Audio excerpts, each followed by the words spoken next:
Hi everyone, welcome back to the channel.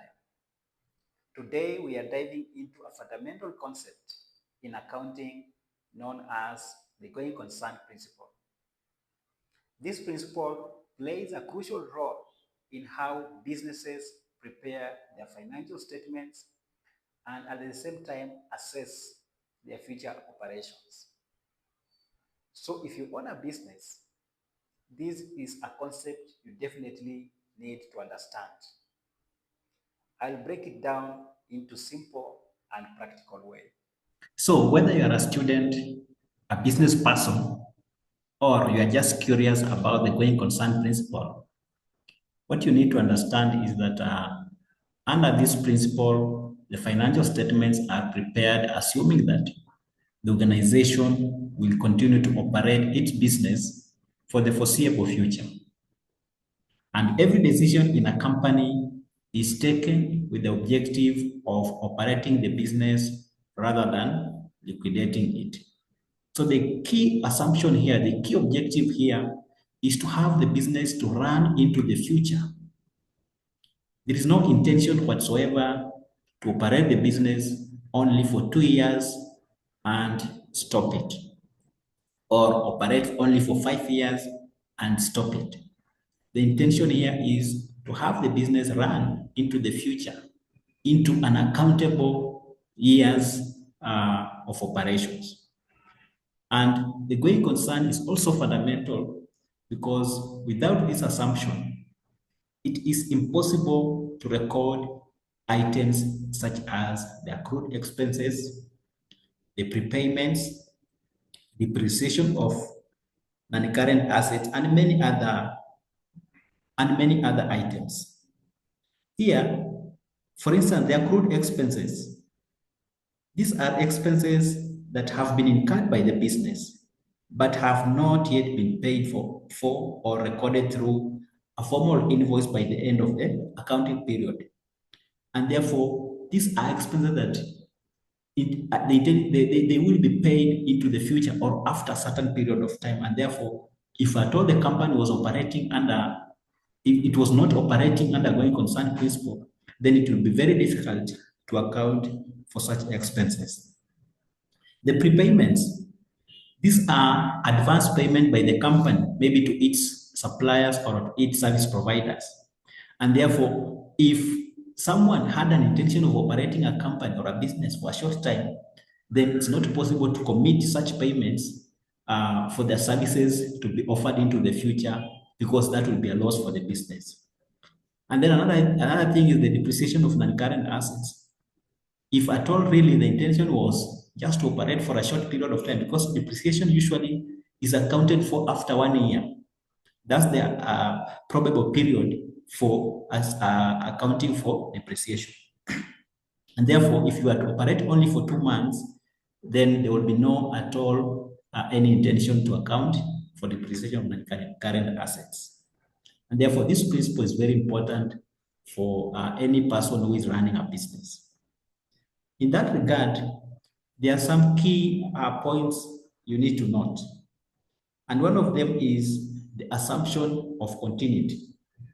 Under going concern principle, the assumption is that the financial statements are prepared with the belief that the business will not be forced to stop operations or sell assets at distressed prices. Yeah, that just means that the investor or the business person, in his mind or in her mind, the assumption is to operate or to have the business run into the future without necessarily having to prepare the statements that will not serve the purpose. Another point to note here is the asset valuation. Assets are usually recorded at historical cost rather than liquidation on value. And therefore, when you're accounting for your assets, the valuation should be pegged on historical basis because this is an assurance that this business, the intention is to operate into the future. And then another thing is how you treat the liabilities. Long-term liabilities are shown as due into the future. And this is based on normal business operations. When you receive bills that need to be paid maybe after 3 months, these ones you record them as liabilities in your financial statements. But if at all the intention is not to run the business for more than 3 months, then this will not make sense to the business. And therefore, it's very important to treat the liabilities or account for them accordingly. And finally, there is what we call disclosure requirements. Under this concern, if there's any significant doubt about a company's ability to continue as a going concern, then this must be disclosed in the financial statements. This is where you find now auditors come in after reviewing the financial statements. They have, if there are any things to do with disclosure, if there are any, if they cast any doubt, if your operations cast any doubt to the viewers or the users of financial statements, then this will be able to be picked and be assessed accordingly. And therefore, this requirement is very important because it helps the owners of the business to know which information is necessary in terms of future investments. For example, if a company is facing heavy losses and is unable to secure funding, the auditor may express doubt about its going concern status, which can even affect the confidence and the valuation. And therefore, it's important when you are preparing these statements or when you are running a business, ensure it runs on a going concern basis with the assumption or with the key points in mind that this business is going to run for the foreseeable future.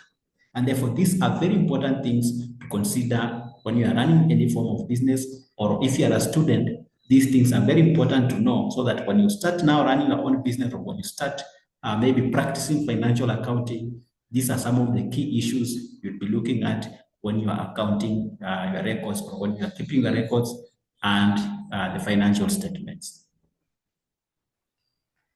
Thank you so much for watching. I hope this video helped you understand the going concern principle and why it matters in financial reporting. If you found this helpful, please go ahead, like, subscribe, and even drop a comment or question on future topics you may want us to discuss. Until next time, keep learning and stay financially informed.